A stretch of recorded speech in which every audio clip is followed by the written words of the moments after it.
Hola, ¿qué tal comunidad de filosofía y humor? Estamos hoy con un nuevo podcast de diálogos filosóficos, hoy día acerca del rol de la ciencia en la actualidad. Pero antes de continuar me presento, mi nombre es Camilo Pino y me acompaña como siempre la Cali alias Claudia, también conocida en su ID, como si su cédula de identidad. Hola, me perdí el podcast pasado porque me contaba, o sea, parece que Camilo me anduvo pelando un poco, pero no se preocupen, estoy de vuelta. Y antes de comenzar, les recuerdo que este es el podcast de filosofía y humor, cuyo objetivo es bajar la filosofía de las estrellas e introducirlo en las calles para que nos pertenezca a todos. ¿Y cómo nos ayudan? Bueno, siguiéndonos, dándole like a nuestras publicaciones en redes sociales, específicamente en Instagram, y compartiendo nuestro contenido que más les guste con sus seres queridos y aquel contenido que menos les guste, como dice Camilo, con sus enemigos. Y de esa forma lo comparten todo y a todos. Y bueno, ustedes se preguntarán por qué quisimos hablar del rol de la ciencia en la actualidad, si este es un podcast de filosofía. La respuesta es muy sencilla y esta no es que la filosofía es la madre de todas las ciencias, y tampoco hablaremos de teoremas químicos ni físicos, etcétera, como la teoría de la relatividad, sino más bien de la expectativa que se tiene de las ciencias hoy en día, aunque la gente, nosotros, etcétera, tenemos en la ciencia hoy en día. Entonces, como ustedes ya saben, este podcast de diálogo filosófico es un poco más relajado, un poco más distendido. No nos interesa entregar un conocimiento en cierta área mega específico, sino ahondar en reflexiones acerca de lo cotidiano, aquello que se tiene lo da. O sea, justamente el diálogo filosófico, como con la Cali no pensamos mucho lo que vamos a hablar, excepto más o menos de la idea, y la idea es que salgan, más que estar diciéndole vayan leyendo esto, lean esto, sino como alguna directriz, como un pensamiento volador sobre cierta idea. Entonces, el día de hoy serán la ciencia, o como mejor dijo la Cali, la expectativa que tenemos de la ciencia, lo que esperamos de la ciencia hoy en día, porque podemos hacer 10.000 podcasts de ciencia en todo caso. Entonces es lo que se espera un poco de ciencia. Entonces probablemente tocaremos a Ernst Cassirer, a Max Weber y otros, intentando ilustrar el rol que ha logrado obtener la ciencia en la actualidad. Y como dato, cuando uno piensa en Max Weber, piensa en la sociología y en un gran sociólogo, pero justamente su objeto de estudio es la ciencia. Un sociólogo de la ciencia, después de muchas cosas, porque es un gran...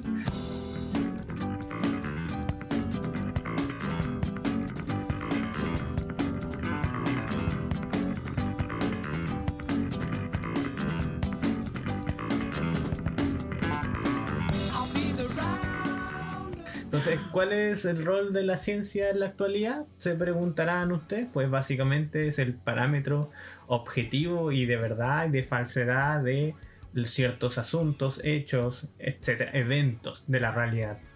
Así es, podríamos decir entonces que estamos quizás en el cúlmine de un proceso que comenzó hace siglos, llamado giro copernicano, o más bien Kant le puso así, quizás otras personas también, pero yo me acuerdo de haberlo leído en Kant. Y esto se refiere a que hubo un cambio de pensamiento. Por ejemplo, esto se ilustra muy bien en la idea de naturaleza, y antes de la modernidad, lo natural se veía como aquello que el hombre llegaba a ser en un proceso de desvelamiento cultural. Por ejemplo, un ser social, esto era visto como lo más natural. Y esto se ilustra muy bien, por ejemplo, contraponiendo a Aristóteles con Rousseau, que Aristóteles dice o alude que el hombre, para desplegar todas sus potencialidades, tiene que vivir en la polis y ser un hombre social activo, etc.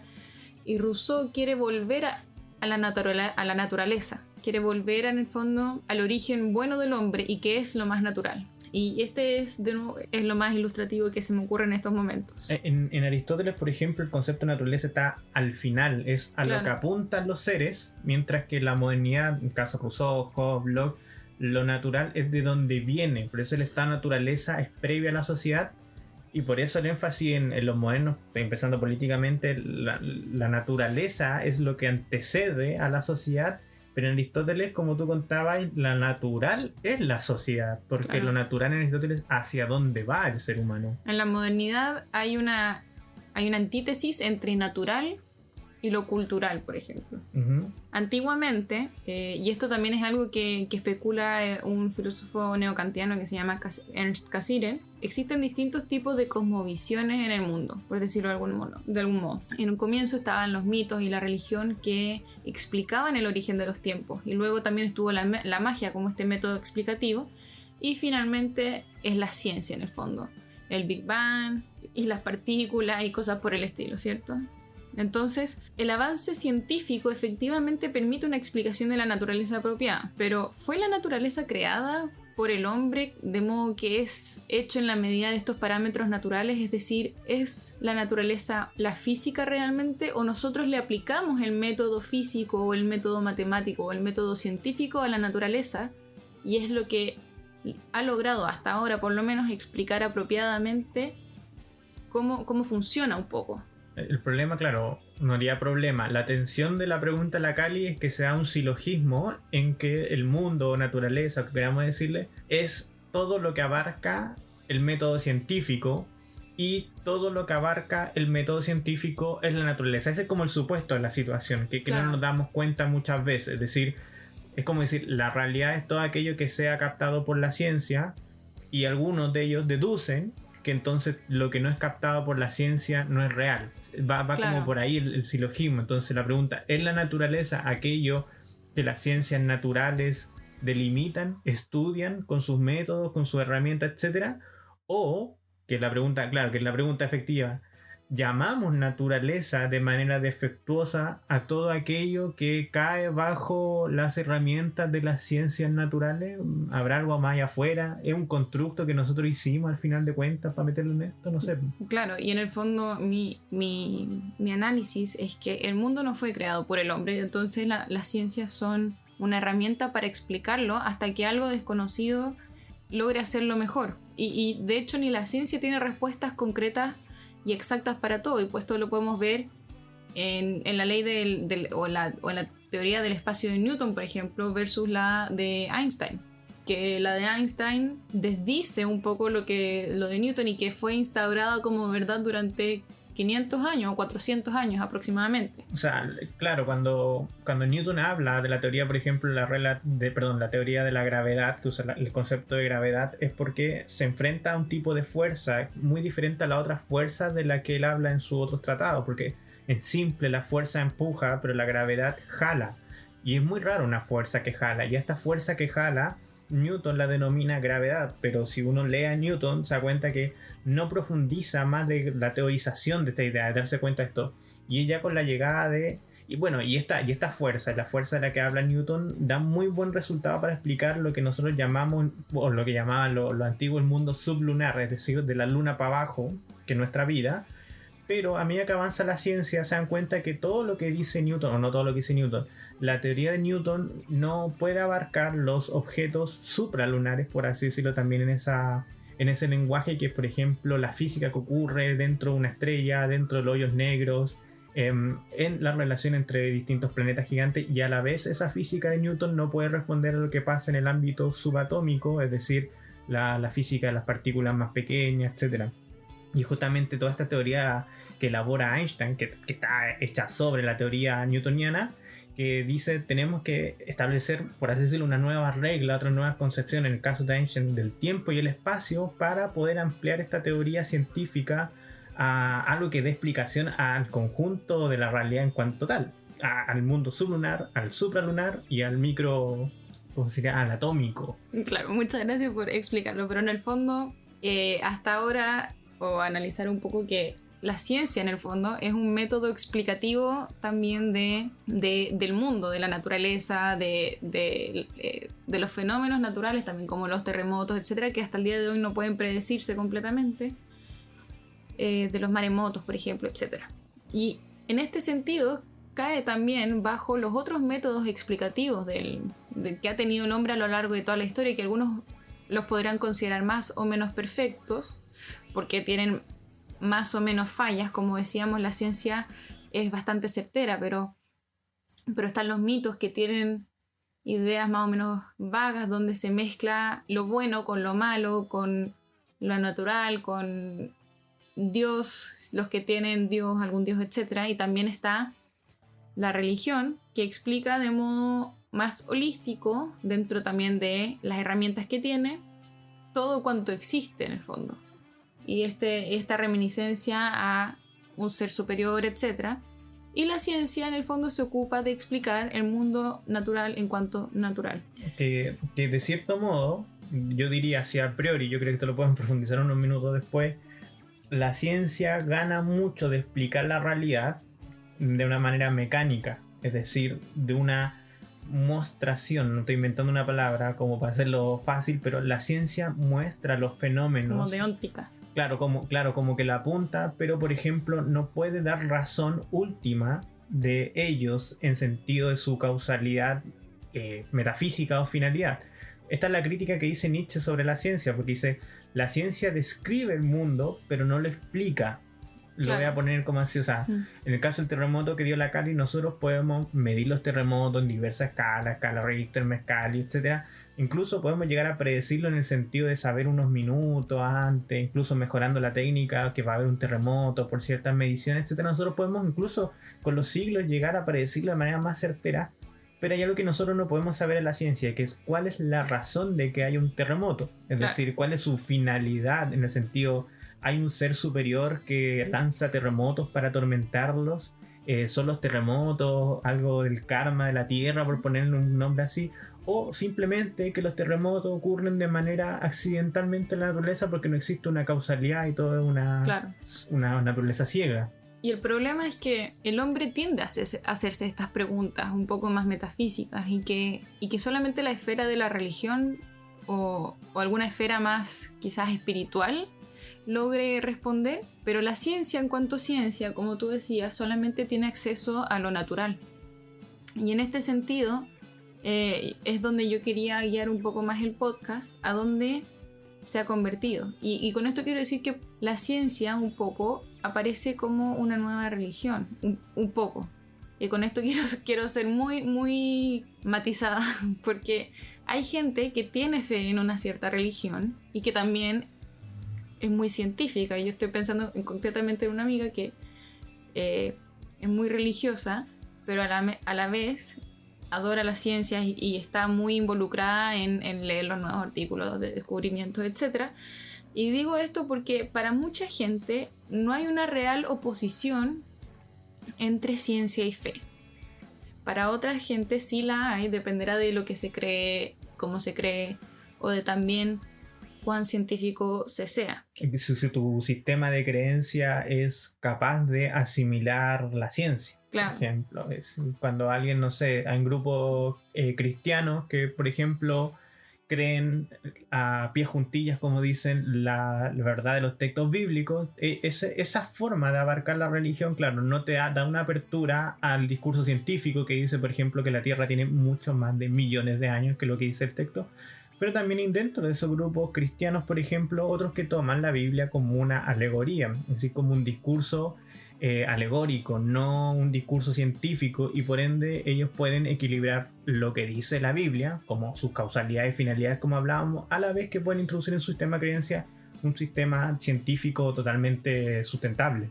Claro, yo no conozco mucha gente que sea religiosa, específicamente cristiana, y que haya creído en la existencia de Adán y Eva tal y como lo plantea la Biblia, así al pie de la letra. Yo creo que siempre se intenta hacer conjugar un poco la esfera de la ciencia y la esfera de la fe. Claro, yo sí conocí a alguien que era, me parece, de testigo de Jehová, y que fue una amiga mía, hace muchos años que no hablan. Un saludo si me está escuchando. Y ella me decía, y es muy sensata, porque tampoco es que uno... A mí me da rabia eso cuando ponen distintas cosas de Instagram, todo eso, que toda la gente que es religiosa, un ignorante y no sé qué. Y ella me planteaba, de hecho conozco a dos personas. Tú eres ignorante. Cuando veo esos posts digo como, no, tú eres ignorante.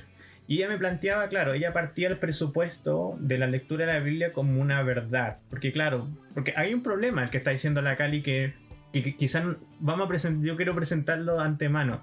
Que tú puedes decir, ya, ¿cómo compatibilizo creencia y religión? Nosotros dijimos, bueno, porque hay que tomarse la creencia como algo alegórico, mientras que la ciencia como un hecho de facto.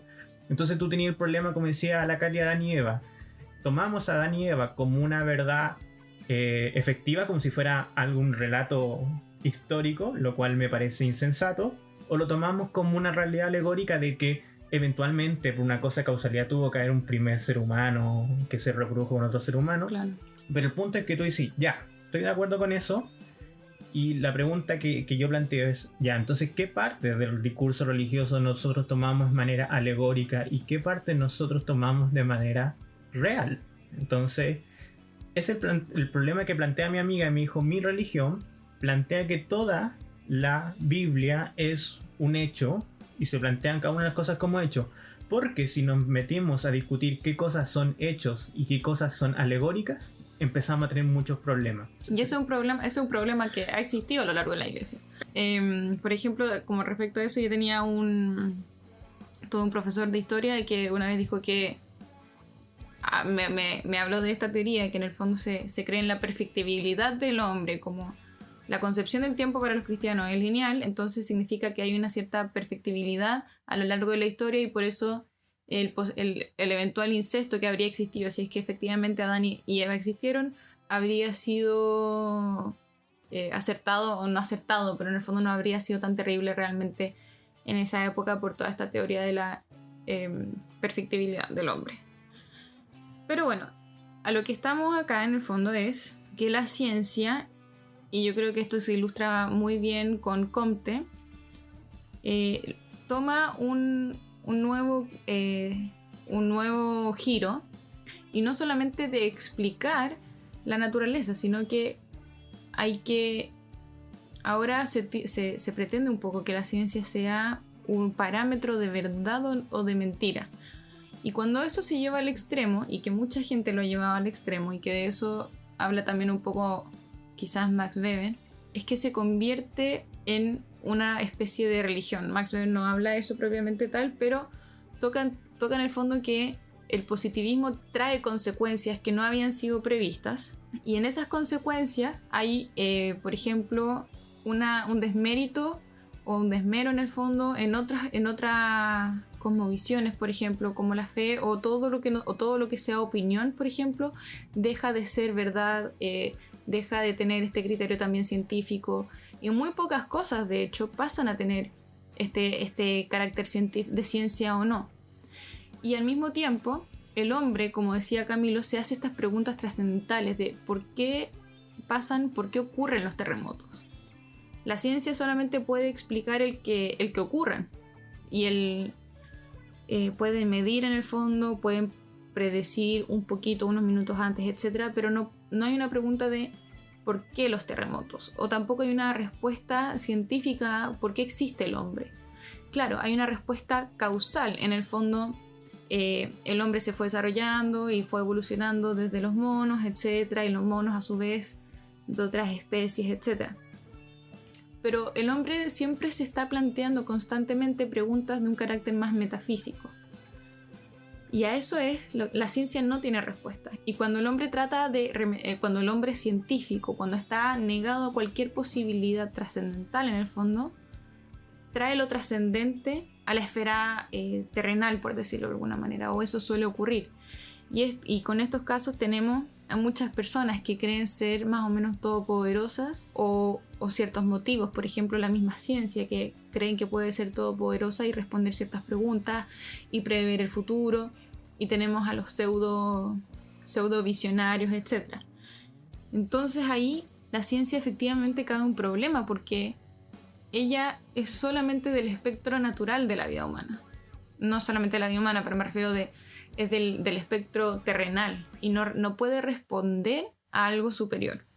Ahí es muy interesante, cuando la Cal usa el concepto de trascendental, lo que pasa es traer la divinidad o la finalidad, el sentido de nuestra existencia, Dios, la religión, al mundo terrenal, es decir, al mundo físico, y se ve, por ejemplo, en la ciencia una nueva divinidad y todo eso. Claro, la Cal está hablando de Max Weber. Max Weber es un gran lector de Nietzsche, y Nietzsche tiene este problema porque se da cuenta que en el mundo contemporáneo la ciencia empieza a reemplazar la religión.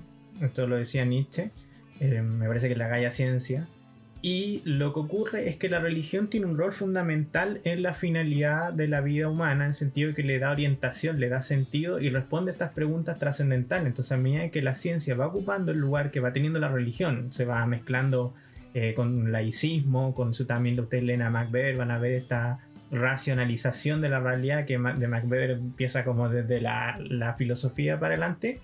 la ciencia empieza a ocupar, como le dije, el lugar de la religión, pero el problema que tiene la ciencia es que la ciencia no puede resolver estos problemas de la religión, como plantea la Cali, porque son problemas trascendentales, exceden a la posibilidad de respuestas que puede dar la ciencia, y en ese momento, nos cuenta Nietzsche, hay un movimiento que se empieza a llamar el cientificismo, que es la idea de tomar la ciencia como una religión, es decir, se podría empezar a hacer analogía o una tabla así en que uno piensa cómo uno no se relaciona, por ejemplo, con un dogma de fe de una religión, una cosa que se tiene que creer y no cuestionar, y algunas personas también empiezan a no cuestionar ciertos principios científicos, ciertos límites o ciertas capacidades del método científico.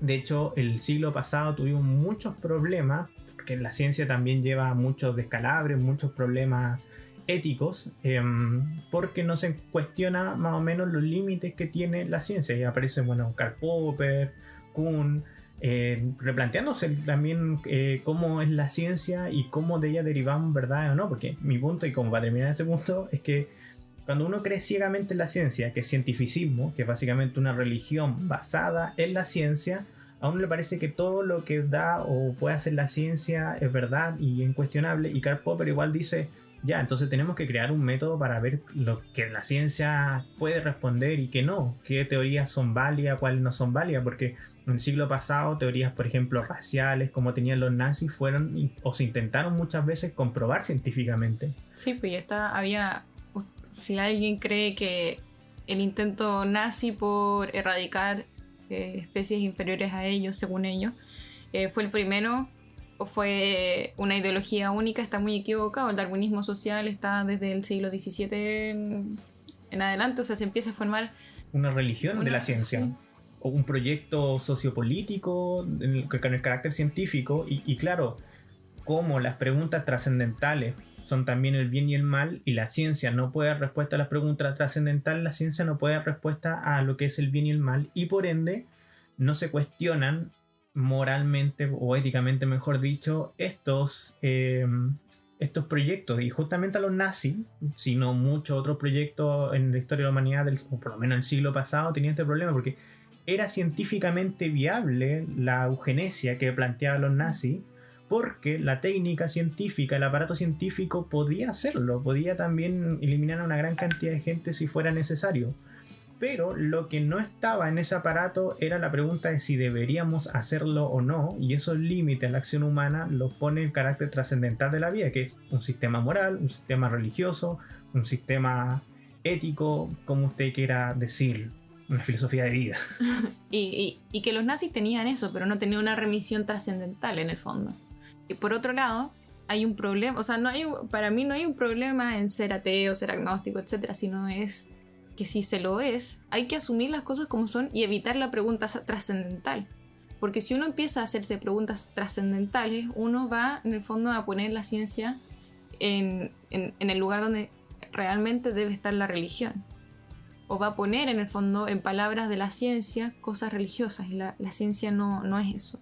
Y en el fondo el hombre, el problema que hay para mí es, el hombre tiende a hacerse estas preguntas trascendentales. Estas preguntas trascendentales necesariamente deben derivar a un ser superior. Lo que uno le atribuye a ese ser superior dependerá de si se asocia a una cierta religión, etcétera, o si se tiene una fe.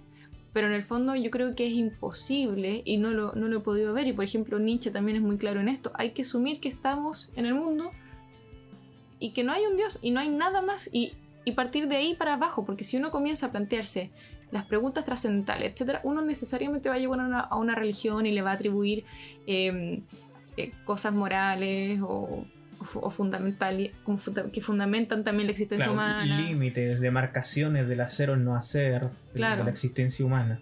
Y el problema es que está, por ejemplo, Feuerbach también es claro que el hombre, que Dios es el hombre exacerbado, ¿cierto? Por decirlo también muy banalmente, pero y el problema, uno puede discutir eso sí o no, está muy bien, son teorías válidas, etcétera, que son maneras también de explicar el fenómeno religioso.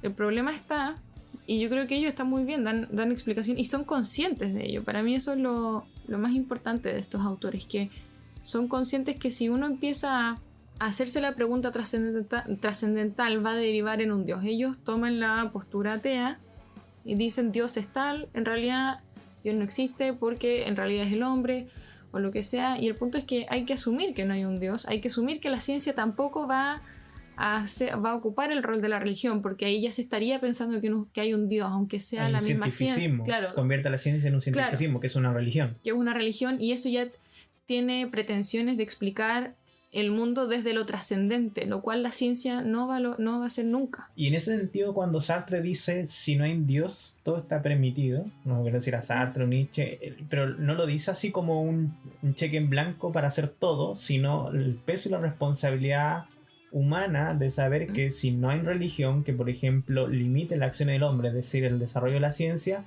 literalmente está todo permitido. Entonces, claro, en la actualidad, claro...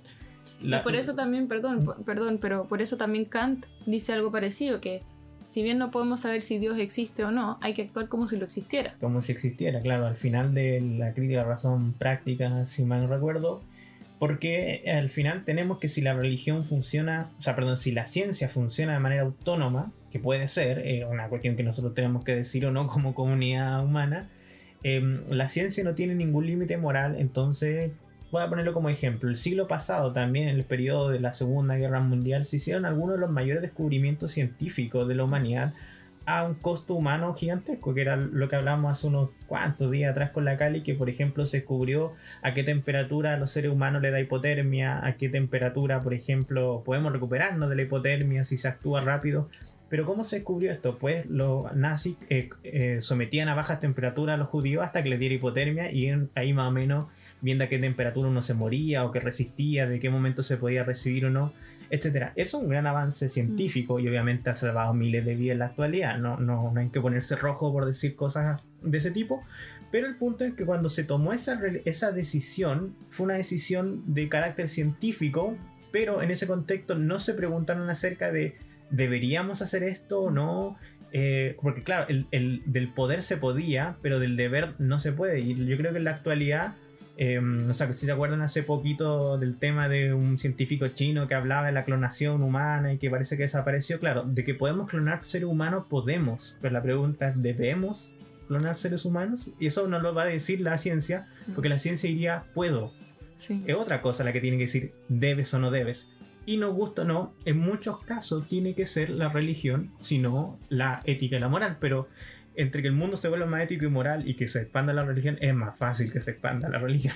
Pero además, incluso con la ética y la moral, también en motivo último, debe haber una remisión trascendental, porque si no, ¿cómo se puede? O sea, por acuerdos ciudadanos, pero cada cierto tiempo esos acuerdos ciudadanos se van a renovar violentamente o pacíficamente, pero la experiencia en el mundo ha demostrado que las cosas se consiguen o cambian o se modifican en el fondo mediante la violencia.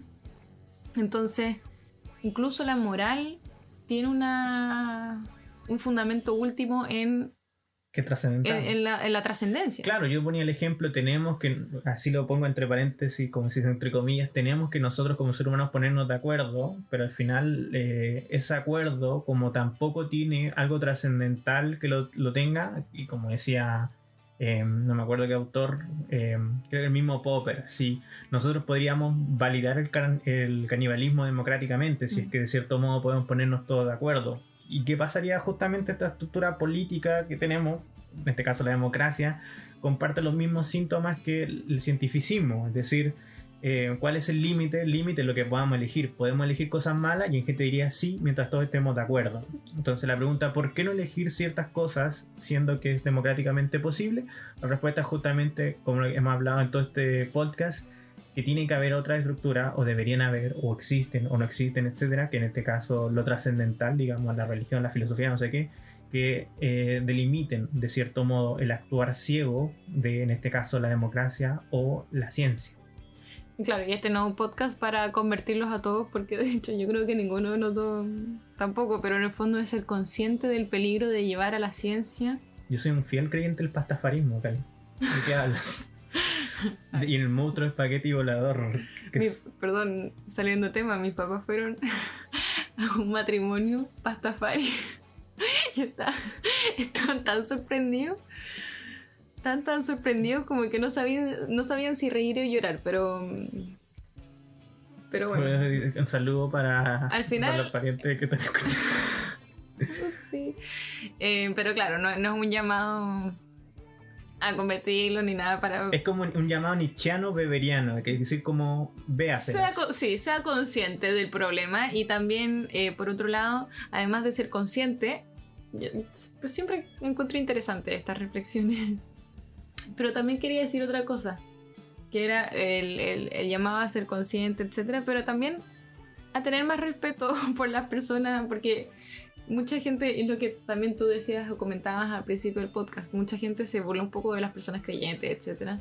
Pero en realidad no hay que burlarse de nadie, siempre hay que batallar, si seas ateo, agnóstico, lo que sea, siempre hay que batallar con el mejor argumento contrario. Yo batallo mucho con los que son ateos porque, o más que dicho ateo, que no creen en nada. Por ejemplo, un nihilista, algo así, que hay mucha gente que se autodenomina nihilista, todo eso, pero es que yo creo que está totalmente bien representado en la obra de Camus cuando dice, tengo que decidir entre tomarme una taza de café o matarme. Yo creo que esa es realmente la postura atea, porque no sé si atea, voy a usar la expresión nihilista para que sea un poco más amplio, pero creo que Camus la representa perfectamente, porque cuando tú sacas de tu sistema de creencia a Dios, tienes que sacar otras cosas porque es el pack completo. Es obvio que cuando uno saca a la religión y Dios de todo su sistema de creencia, también tiene que sacar conceptos como verdad, como trascendental, como finalidad. Claro, no habría verdad. Claro, entonces la pregunta de la finalidad de la vida carece de sentido, que en Camus carece de sentido, en el existencialismo francés carece de sentido, entonces por eso Camus se pregunta qué sentido tiene vivir un día más si no hay ninguna meta o razón de esto. Claro, la gente, suele ocurrir que la gente que también que tú mencionas es muy poco coherente al final del día, porque dicen como, no, yo no creo en nada, pero ya pues, o sea, como... No hay ningún tipo de reflexión más allá de, no, yo no creo en el Dios cristiano, porque por lo general suele ser el Dios cristiano. Claro, uno puede decir, yo le encuentro problemas sustanciales a la teoría religiosa, pero igual uno puede explorar otras cosas, otras formas. Pero el punto, claro, como dice, el nihilismo tiene el problema en que uno tiene que plantearse día a día por qué vivir, y la respuesta es que no hay razón para, estrictamente hablando. Y en ese caso, por eso yo creo que lo que plantea un poco Camus es decir, uno tiene que plantearse o me tomo esta taza de café o básicamente me mato, porque no hay ninguna diferencia fáctica, porque, por ejemplo, cuando uno cree en algo, supongamos que todas tus cosas buenas son recompensadas una vez que mueres y todas las cosas malas son castigadas, que es una especie de mono de paja de las religiones tradicionales, ya por lo menos tú tienes una razón día a día para continuar en la existencia. Pero cuando quitan la meta, yo le explicaba esto a los alumnos cuando decía clase, es como una carrera, una maratón donde no hay meta. La pregunta es entonces, ¿qué sentido tiene correrla? Claro. Y esto banalizando mucho, muchas cosas, pero también quería agregar que esta misma gente, la que se dice atea o cosas por el estilo, que es mucha gente puede ser atea y ser atea con convicción en el fondo. No. ¿Ah? No, que hay ateísmos positivos. Claro, que es la gente que es coherente y que sabe en el fondo las consecuencias que tienen sus decisiones, sus creencias, etcétera. Y hay gente que no, como en todo, también hay gente religiosa que tampoco es religiosa con convicción. Pero en el fondo hay ateos, o que se dicen decir ser ateos, pero que después creen en el... ¿Cómo se llama el Capricornio? En el horóscopo, en lo zodiaco, y ni siquiera tampoco en la parte más académica, entre comillas, del horóscopo, sino en la atrás revista, del diario. Claro, atrás del diario. O se sacan la carta astral y que no sé qué, pero tampoco saben el fundamento científico que hay detrás. Claro, la tesis que tú planteas es que si alguien no cree en el cristianismo porque no cree en nada trascendental, no cree que hay algo mayor en la materia, o le encuentra que es una creencia estúpida, no sé, todos esos argumentos son igual o mayor aplicables a este otro tipo de creencias.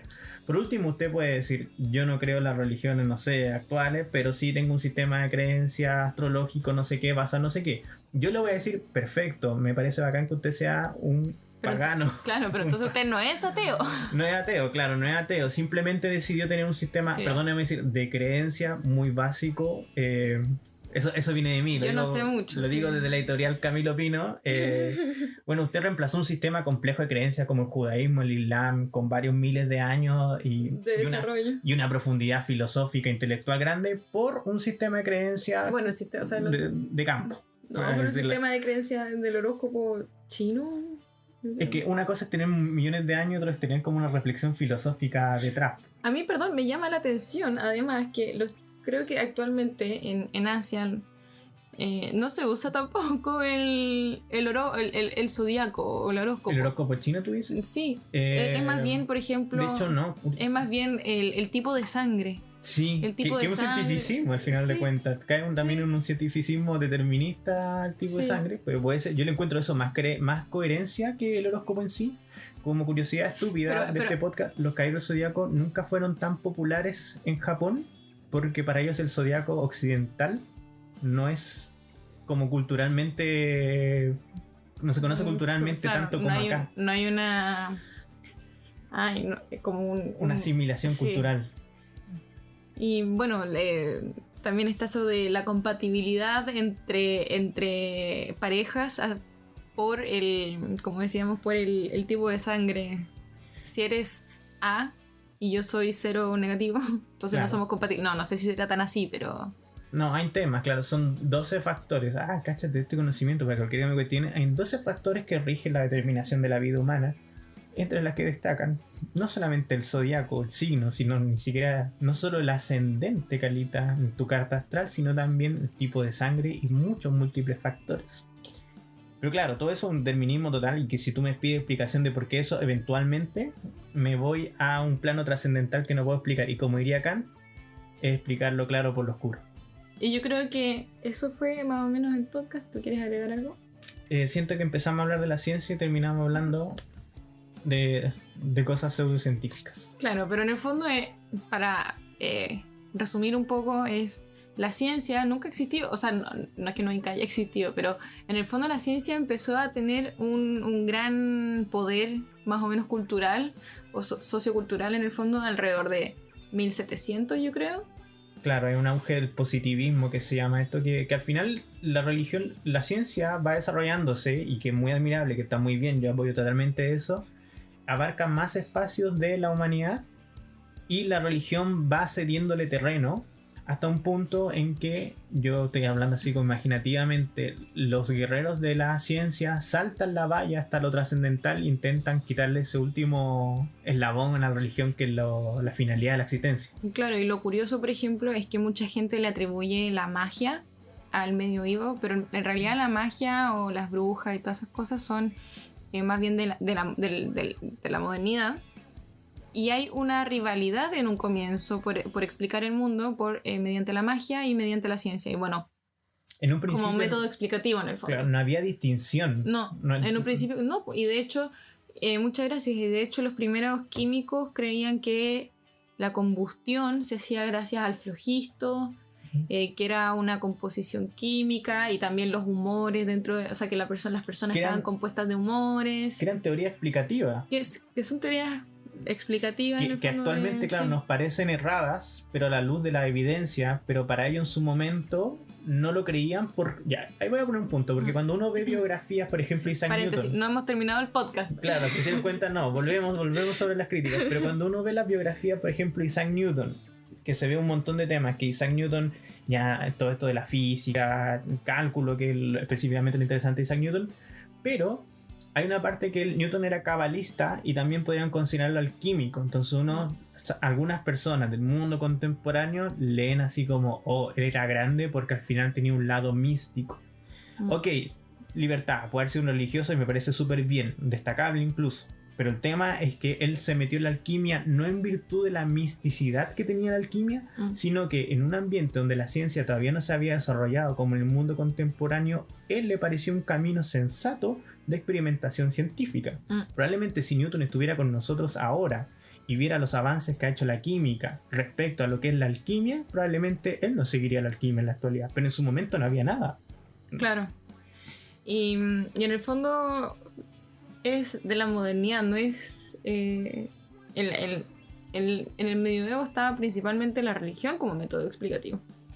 Y faltaban muchas herramientas para desarrollarse. No es como que fueran retrógrados en el medioevo, sino decir como este método empírico de corroboración, que es como que establece la modernidad, que me parece que viene por Leibniz, no sé, pues ahí puede estar totalmente equivocado, como corroborar una y otra vez que el experimento dio sentido, todo eso no estaba. En Aristóteles, por ejemplo, ya en teoría científica, pero algunos dicen, Aristóteles era un tonto porque decía que las ratas aparecían de manera mágica, o ¿cómo se llama esta cuestión?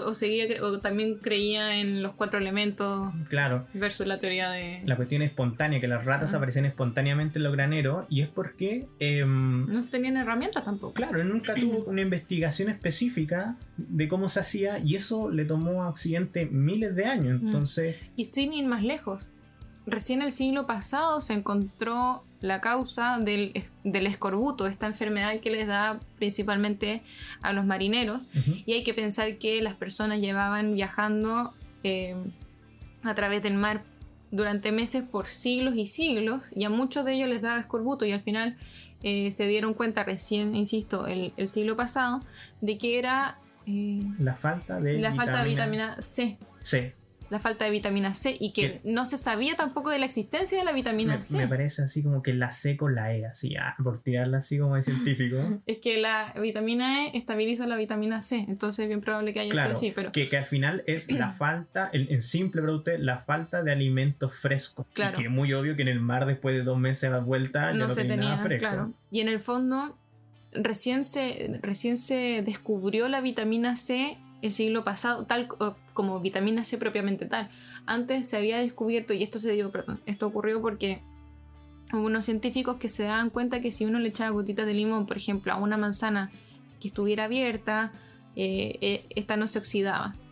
Entonces ahí se empezó a investigar en el fondo productos, de nuevo, como el limón. Hay muchas cosas que tienen vitamina C, pero después ahí se empezó a investigar, etcétera, y se dio cuenta que había una sustancia tal como la vitamina C que hacía que o impedía que las cosas se oxidaran y que ya no estuvieran frescas, por ejemplo, lo que sea. Pero esto fue recién el siglo pasado, 1910, 1920, si mal no me equivoco, puedo estar equivocada, pero no fue mucho antes que eso tampoco.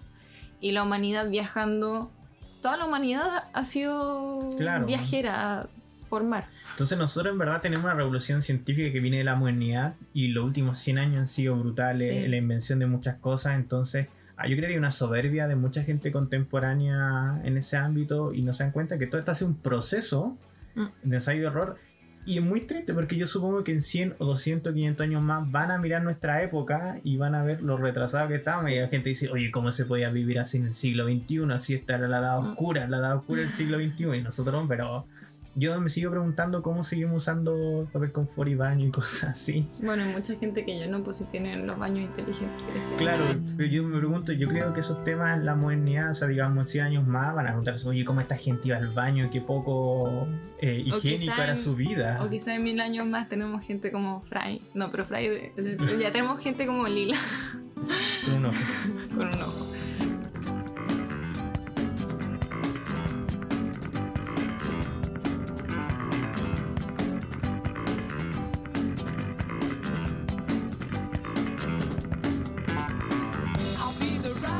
Pero bueno, ahora sí que sí, yo creo que es momento de terminar el podcast. Esperemos que les haya gustado, que hayan discutido con nosotros, quizás todo con mucho respeto. Si alguien nos quiere comentar algo por Instagram, también es muy bien recibido. Respondemos varios días después porque van llegando muchos mensajes al día, aunque no lo crean, y nuestra tasa de responder es menor que la tasa de...